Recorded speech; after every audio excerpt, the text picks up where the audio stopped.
Guys പുതിയൊരു video ആയിട്ടാണ് വന്നിരിക്കുന്നത്. ഇന്നത്തെ പരിപാടി എന്ന് പറയാൻ നേരത്ത് കഴിഞ്ഞ ദിവസം നമുക്ക് 2 ഞണ്ടുകളെ കിട്ടിയായിരുന്നു. കുറച്ച് ലൈഫ് ഫീഡ് പിടിക്കാൻ പോയപ്പോഴത്തേക്കും അപ്പോൾ അവറ്റകളെ നമ്മൾ വളർത്താൻ പോവുകയാണ്. സോ അതിനായിട്ട് ഞണ്ടിനൊരു ടാങ്ക് സെറ്റപ്പ് ചെയ്ത് കൊടുക്കാൻ പോവുകയാണ്. അപ്പോൾ അതിൻ്റെ വീഡിയോ ആയിരിക്കും ഇന്ന്. വീഡിയോ ആദ്യം മുതൽ അവസാനം വരെ മുടങ്ങാതെ കാണണേ. നമ്മളപ്പോൾ ടാങ്ക് സെറ്റ് ചെയ്യാൻ പോണതേ ഈ ഒരു കന്നാസിൻ്റെ അകത്താണ്. ഇത് അധികം വെള്ളം നമുക്ക് നടക്കാൻ പറ്റാത്തൊരു കന്നാസാണ്. ഞണ്ടിനെ വളർത്താൻ ഈ ഒരു കന്നാസൊക്കെ ധാരാളമാണ്.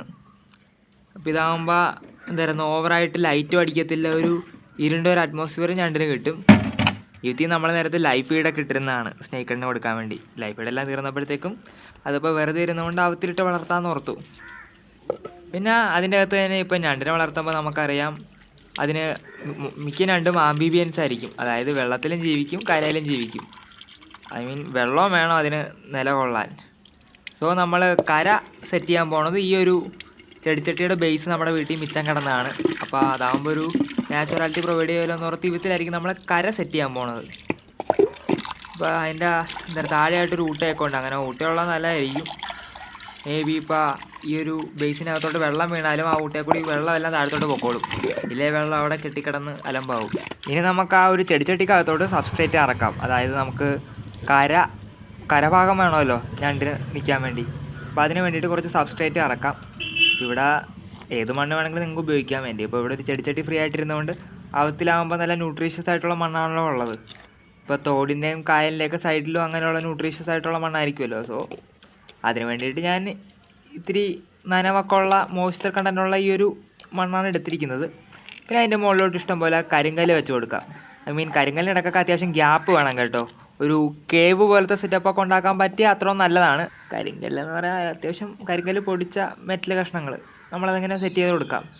അപ്പോൾ നമ്മുടെ ഇരിക്കുന്ന 2 ചെറിയ ടൈപ്പ് ഞണ്ടാണ്. അതിന് ഈ ഒരു സെറ്റപ്പ് മതി. ഭയങ്കര വലിയ ഞണ്ടൊന്നും അല്ല. ഞാൻ എന്തായാലും കാണിച്ചു തരാം. ഇവറ്റകൾ കായലിലാണെങ്കിൽ ഈ ഒരു സെറ്റപ്പിലാണ് വളരുന്നത്. ഇപ്പോൾ അധികം വെള്ളത്തിലോട്ട് ഇത് ഓടിയൊന്നും നടക്കത്തില്ല. നേരത്തെ പറഞ്ഞ പോലെ തന്നെ ഇങ്ങനെ കല്ലിനിടയിലായിരിക്കും ഇരിക്കുന്നത്. അല്ലെങ്കിൽ കല്ലിനടുത്തുള്ള മണ്ണിൽ കുഴിയിട്ട് ഇങ്ങനെ ഇരിക്കും. അപ്പോൾ നമ്മൾ അതിന് ജസ്റ്റ് മുങ്ങിക്കിടക്കാൻ പാകത്തിന് മാത്രം ചെറിയ രീതിയിൽ വെള്ളം നിറക്കുന്നുള്ളൂ. വെള്ളം നിങ്ങൾക്ക് ഇഷ്ടമുള്ളത് നിറക്കാം. ഞാനിപ്പോൾ നിലവിൽ ബോർവെൽ വാട്ടർ ആണ് നിറച്ചിരിക്കുന്നത്.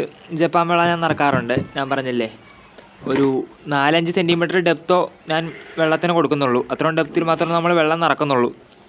ഭയങ്കര ഓവറായിട്ട് വെള്ളം നിറച്ചാൽ ചിലപ്പോൾ ഞണ്ടിന് തിരിച്ച് ഈ കരയിലോട്ട് കയറാൻ ബുദ്ധിമുട്ടായിരിക്കും.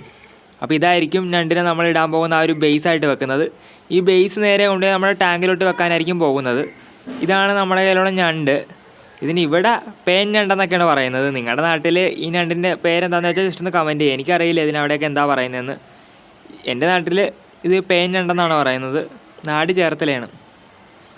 ഇതിന് റെഡ് ക്ലോസ് ഉണ്ടല്ലോ. അതിൻ്റെ ഫ്രണ്ടിലുള്ള 2 വലിയ കാലുകൾ ചുവന്നാണല്ലോ ഇരിക്കുന്നത്. ഒരു ഓറഞ്ച് ഷെയ്ഡാണുള്ളത്. ഇപ്പോൾ നെറ്റിലൊക്കെ നോക്കുകയാണെങ്കിലും ഈ റെഡ് ക്ലോ ക്രാബ് എന്ന് പറഞ്ഞിട്ട് നമുക്ക് കാണാൻ പറ്റും. ചുമന്ന കാലുള്ള ക്രാബ് എന്ന് പറഞ്ഞിട്ട് കാണാൻ പറ്റും. സംഭവം അധികം സൈസൊന്നും വെക്കത്തില്ല കേട്ടോ. ഈ കാണുന്ന സൈസൊക്കെ വെക്കത്തുള്ളൂ. എന്നിരുന്നാലും കാണാനും വളർത്താനൊക്കെ നല്ല രസമായതുകൊണ്ട് നമ്മളിങ്ങനെ എടുത്ത് വളർത്തുന്നു. പിന്നെ ഈ ഒരു ബേസ്മെൻ്റ് ഇല്ലേ, നമ്മുടെ നമ്മളെ കല്ലൊക്കെ കൊണ്ട് സെറ്റാക്കി ഈ ബേസ്മെൻറ്റ് വെക്കുമ്പോൾ സൂക്ഷിച്ച് വെക്കണം. നിങ്ങൾ എവിടെയാണോ വെക്കുന്നത് ഉറുമ്പുകൾക്ക് കയറാൻ പറ്റാത്ത രീതിയിൽ വേണം വെക്കാൻ. അതുകൊണ്ട് ഞാൻ എപ്പോഴും ഈ ഒരു വാട്ടർ ബോഡിക്ക് അകത്തത് വെക്കുന്നത്. ഇതാ നേരത്തിന് രണ്ടിന് വേണമെങ്കിൽ വെള്ളത്തിലോട്ട് ഇറങ്ങി പോവുകയും ചെയ്യാം, തിരിച്ച് കരയിലോട്ട് കയറുകയും ചെയ്യാം. പക്ഷേ ഉറുമ്പുകൾക്ക് ഒരിക്കലും വരാൻ പറ്റരുത്. ഉറുമ്പുകൾ വന്ന ഉറപ്പായിട്ടും ഉറുമ്പുകൾ ഞണ്ടിനെ കടിച്ച് തിന്നുന്നതായിരിക്കും. ഇത് കായലിറമ്പത്തൊക്കെ വളർത്താൻ നേരത്ത് ചിലപ്പോൾ ഞണ്ട് ഓടിപ്പോവുമായിരിക്കും ഈ ഉറുമ്പ് വരാൻ നേരത്ത്. ഉറുമ്പ് അങ്ങനെ ചെല്ലാറില്ലായിരിക്കും.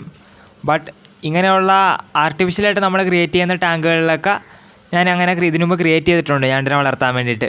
അപ്പോഴത്തേക്കും ഞാൻ ഇങ്ങനത്തെ സെറ്റപ്പിലല്ല വെച്ചത്. വാട്ടർ ബോഡി വെള്ളത്തിനകത്ത് ഇങ്ങനെ ഒരു കര ഉണ്ടാക്കിയല്ല വെച്ചത്.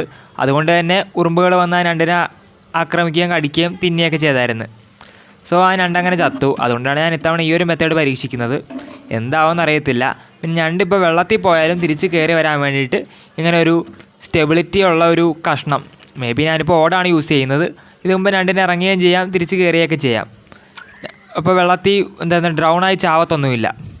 പിന്നെ ഒരു നാച്ചുറാലിറ്റിക്ക് വേണ്ടി കുറച്ച് പായലൊക്കെ വെള്ളത്തിലോട്ട് നമുക്ക് എടുത്തിടാം. അപ്പോൾ അത്രേ ഉള്ളൂ. ഈ ഞണ്ടിൻ്റെ അപ്ഡേറ്റിനായിട്ട് നമ്മുടെ വാട്ടർമാൻ്റെ പേജ് ഫോളോ ആക്കാൻ മറക്കല്ലേ.